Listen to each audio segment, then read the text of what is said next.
Okay, I think the comment section of the last video so far has been pretty constructive, so I figure we can try another pair of types with the same format.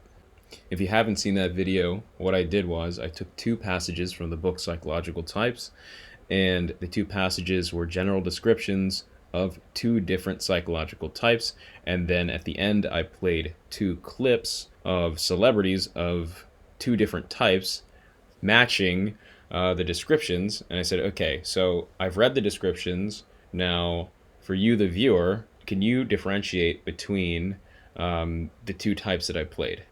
So, can you take those passages and associate them with the two different clips?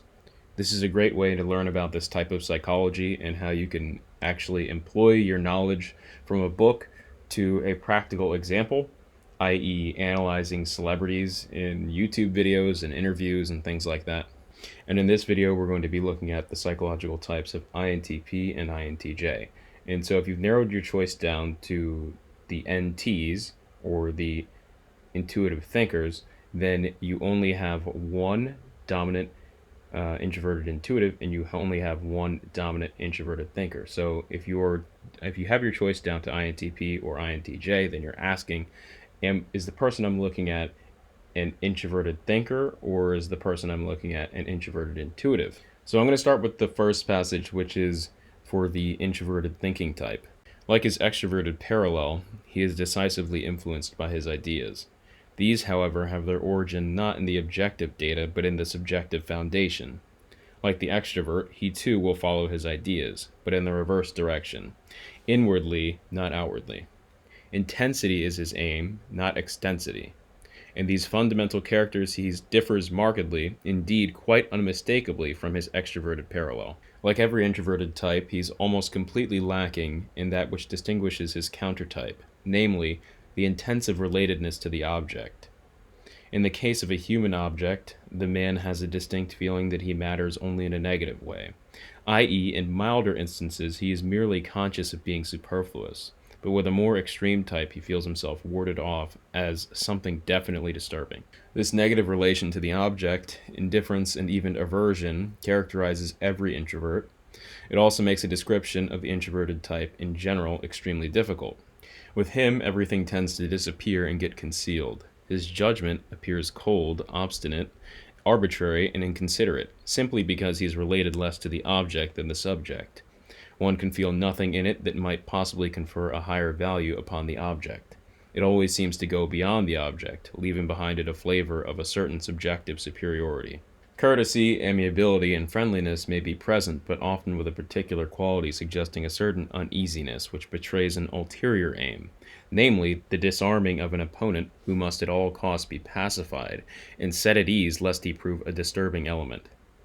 In no sense, of course, is he an opponent, but if at all sensitive, he'll feel somewhat repelled, perhaps even depreciated. Invariably, the object has to submit to a certain neglect. In worse cases, it is even surrounded with quite unnecessary measures of precaution. Alright, that was for the introverted thinking type. And now I'm going to read the passage for the introverted intuitive type, and this is the same passage that I used in the last video on INFP versus INFJ, so you can go check out that video and you can see which one is the introverted intuitive type if you want. There's celebrity clips there as well. Alright, now I'm going to read the introverted intuitive type passage. The peculiar nature of introverted intuition, when given the priority, also produces a peculiar type of man, namely the mystical dreamer and seer on the one hand, or the fantastical crank and artist on the other. The latter might be regarded as the normal case, since there is a general tendency of this type to confine himself to the perceptive character of intuition. As a rule, the intuitive stops at perception. Perception is his principal problem, and in the case of a productive artist, the shaping of perception. But the crank contents himself with the intuition by which he himself is shaped and determined. Intensification of intuition naturally often results in an extraordinary aloofness of the individual from tangible reality. He may even become a complete enigma to his own immediate circle.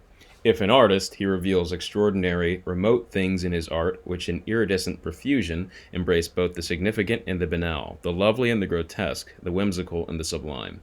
If not an artist, he is frequently an unappreciated genius, a great man gone wrong, a sort of wise simpleton, a figure for psychological novels. All right, so that was the passage for the introverted intuitive type. And now I'm going to play 3 clips. I played 2 last time, and I'm going to play 3 this time because if I play 2, you can basically just guess. So this is where I really want you guys to think about the book passages I've read, and then in the comments section, let me know how you've associated the book passages with the clips. So I'm gonna say there's 2 INTP clips I'm gonna play, and then 1 INTJ clip. So in the comments, you can let me know which one do you think matches what passage. So does the first celebrity match the introverted intuitive passage, or does it match the introverted thinking passage, and then the same thing for the other 2? So yeah, the first video, I really liked the comments, and we got some great discussion and some great points made there, so hopefully we can continue in this one. Jim, could I make him a skilled Mandarin speaker or a tuba player and re-upload it to him? Yeah. Along the way, Neuralink is going to help solve a lot of nerve problems. Like, so, in fact, we're just talking about, okay, what would it take to really solve for spinal cord injuries? We already know how to do this. Implant electrodes into the motor cortex of the brain, and then bypass the severed section of the spine and have effectively local microcontrollers near the muscle groups. It could restore full limb functionality. Very exciting what can be done here. And it's just memory. Like, as people get older, they lose their memory. As I was saying, it's incredibly sad when a mother forgets her own children, and that can be solved too.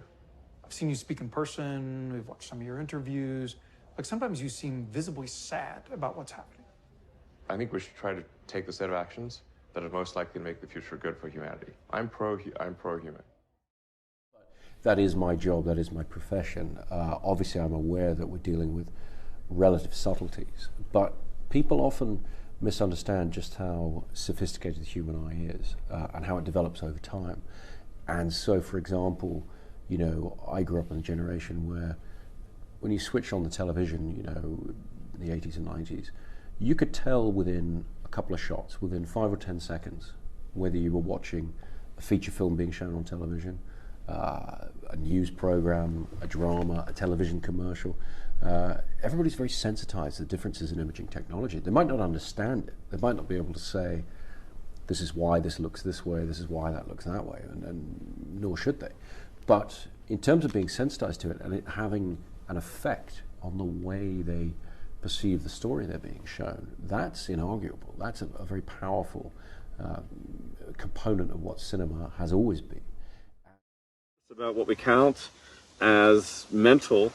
That's interesting already for philosophy. But if you start thinking about consequences, I mean, maybe, for example, there are moral consequences. If you take away my phone, you might have thought, okay, well, that's a form of theft. That's not so good. It's stealing. But on this view, you're actually taking away part of my mind. It's more a form of maybe assault or something. You're taking away part of my person. And I think actually as this technology becomes more and more integral to our existence, I think then it really does come to take on more of that personal moral status. Might also have a consequence for education.